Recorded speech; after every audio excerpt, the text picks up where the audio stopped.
Welcome back to agri economics fun channel, जहाँ पे हमने अपने पिछले वीडियो में इकोनॉमिक्स का रिलेशन आर्ट से, सोशल साइंस से और साइंस से देखा था।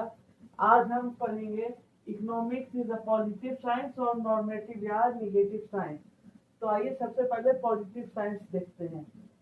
क्या है positive economics? Is a branch of economics that study of description explanation of economic phenomena. करने का मतलब पॉजिटिव इकोनॉमिक्स वो ब्रांच है इकोनॉमिक्स का जिसमें हम लोग किसी भी इकोनॉमिक फेनोमेना का डिस्क्रिप्शन मतलब डिटेल, उसका एक्सप्लेनेशन मतलब क्यों हुआ, कैसे हुआ, कब हुआ, ये सारी चीजें पढ़ते हैं। उसके बाद दूसरा पॉइंट है इट डिस्क्राइब साइंस। ये जो है साइंस को, विज्ञान को दर्शाता है, विज्ञान को समझाता है। Explain the cows and effect and chemistry and physics.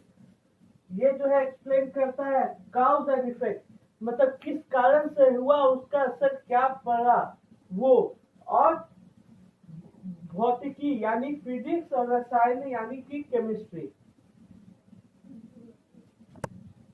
अब हम लोग देखते हैं कि इकोनॉमिक्स एक नॉर्मेटिव साइंस या नेगेटिव साइंस कैसे है। It is a branch of economics that study the value of judgement. करने का मतलब जो हमने निर्णय लिया, जो हमने डिसीजन लिया, उसकी वैल्यू कितनी है, ये उस इकोनॉमिक्स की शाखा है। Value of judgement, it is a branch of economics. Okay, it evaluate, ये जो है मूल्यांकन करता है। करने का मतलब कैलकुलेट करता है कि हमें क्या चीज मिल रहा है। Normative science right things to do happen. कहने का मतलब नॉर्मेटिव साइंस जो है ये डिसाइड करता है या डिसीजन लेने में हेल्प करता है कि हम क्या चीज सही कर रहे हैं या नहीं कर रहे हैं।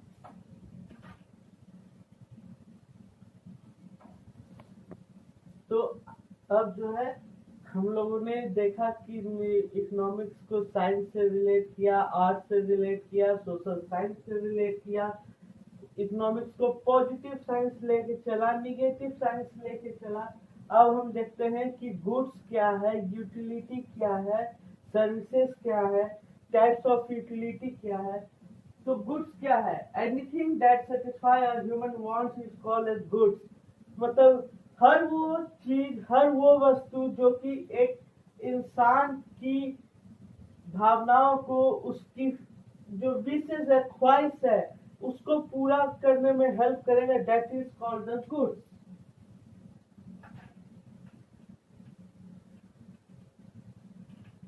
गुड्स जो है जनरली दो प्रकार के होते हैं, टेंजिबल गुड्स और मटेरियल और नॉन टेंजिबल गुड्स। तो टेंजिबल गुड्स क्या है? वैसे गुड्स जिनकी प्राइस दिन प्रतिदिन बढ़ती चली जाए, इंस्टेड ऑफ दैट कि वो बहुत ज्यादा कॉस्टली है, फिर भी जैसे आपकी ज्वेलरी हो गई, आपका मकान हो गया, आपकी गाड़ी हो गई, आपके पास जो भी लैंड है, ये सब है, वो आपका टेंजिबल गुड्स में है। नॉन टेंजिबल गुड्स वैसा गुड्स जो कि समय के अनुसार बढ़े घटे। जैसे इसमें आपको आ गया आपका सेल फोन। आप मान लीजिए आज ये सेल फोन खरीदते हैं रियलमी XT 19,000 में, और इसके बाद का कोई मॉडल लेटेस्ट फीचर वाला मॉडल आता है बाजार में, तो इसकी प्राइस घट के 15,000 या 14,000 हो जाएगी। That's called non tangible goods. Utility क्या है? Utility, it is defined as the power of commodity to satisfy the human wants। मतलब कॉमोडिटी की पावर को यूटिलिटी कहेंगे। आइए देखते हैं सर्विस क्या है। सर्विस इज एनी एक्ट, वो ऐसा कोई भी एक्शन या परफॉर्मेंस जो हम किसी और को दे रहे हो, that's called the service. For example, आप हमसे जुड़े हुए हैं यूट्यूब के मदद से, मैं आपको इकोनॉमिक्स के बारे में वीडियो डालता हूँ, पढ़ाता हूँ, तो ये जो है मेरी सर्विस है। एक डॉक्टर पेशेंट का इलाज करता है, वो डॉक्टर की सर्विस है। एक टीचर स्टूडेंट को पढ़ाता है, वो टीचर की सर्विस है। अब हम लोग टाइप्स ऑफ यूटिलिटी में आते हैं। यूटिलिटी टोटल 6 टाइप्स के होते हैं। पहला फॉर्म यूटिलिटी।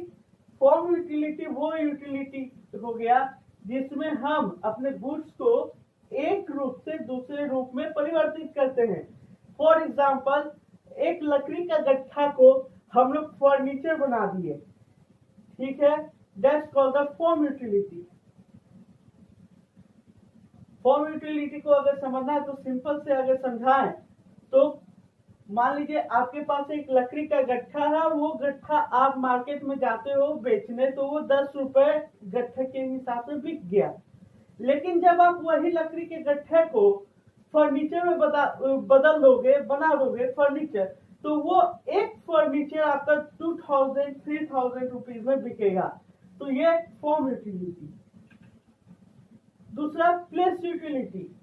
कहने का मतलब हम आज यहाँ पे कोई क्रॉप या कोई फ्रूट्स ग्रो किए और उसकी डिमांड यहाँ नहीं है, उसकी डिमांड कहाँ है, तो अदर स्टेट्स में है या अदर कंट्रीज में है। तो क्या करेंगे, उसको ट्रांसपोर्ट करेंगे। उससे क्या फायदा होगा कि मान लीजिए वो गुड्स या वो जो आपका क्रॉप है या फ्रूट्स है, व्हाट एवर इट इज, अगर वो ग्रो करके हम इंडियन मार्केट में बेच रहे हैं, अपने नेबर मार्केट में बेचते हैं, तो वो जो है आपको 20 रुपए 30 रुपए किलो के हिसाब से बिका। लेकिन वही चीज अगर आप ट्रांसपोर्ट कर दोगे दूसरे जगह पे तो वो कॉस्ट बढ़ जाएगा। That's called the place utility. तीसरा है टाइम यूटिलिटी। ये वो यूटिलिटी है जिसमें हम लोग अपना जो गुड्स है वो प्रोड्यूस किए, लाइक क्रॉप्स है, फ्रूट है, पल्सेस है, व्हाटएवर। तो जब उसको प्रोड्यूस किए तो उसको स्टोर करके रखे और स्टोर करके मार्केट की स्टडी करते रहेंगे कि मार्केट में कब जो हम गुड प्रोड्यूस किए हैं उसका कॉस्ट हाई हो गया। सपोज आप आलू उगा रहे हो, आलू स्टोर करके रखे हुए हो और स्टोर करके रखे, जैसे ही मार्केट में उसका प्राइस 90 रुपए 100 रुपए किलो हुआ, मार्केट में जाके उतार दिए, आपको जनरल डे के मुकाबले ज्यादा कमाई हुआ। That's called the time utility. चौथा knowledge utility.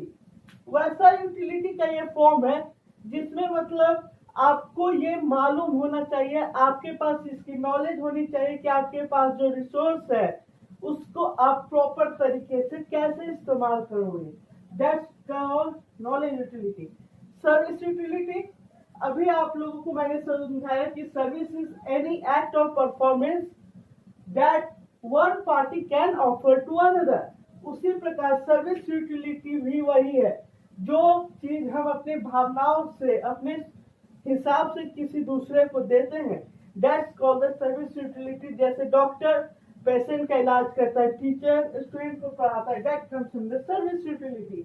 Possession utility, suppose आज हमारे पास 4 बीघा 10 बीघा जमीन है जिसकी कॉस्टिंग 50 लाख 60 लाख कट्ठा या वॉट एवर इट इज, तो वो चीज मैं अपने किसी दोस्त को दे दूं या अपने किसी सिस्टर को दे दूं, ब्रदर को दे दूं, तो उसका ओनरशिप बदल गया।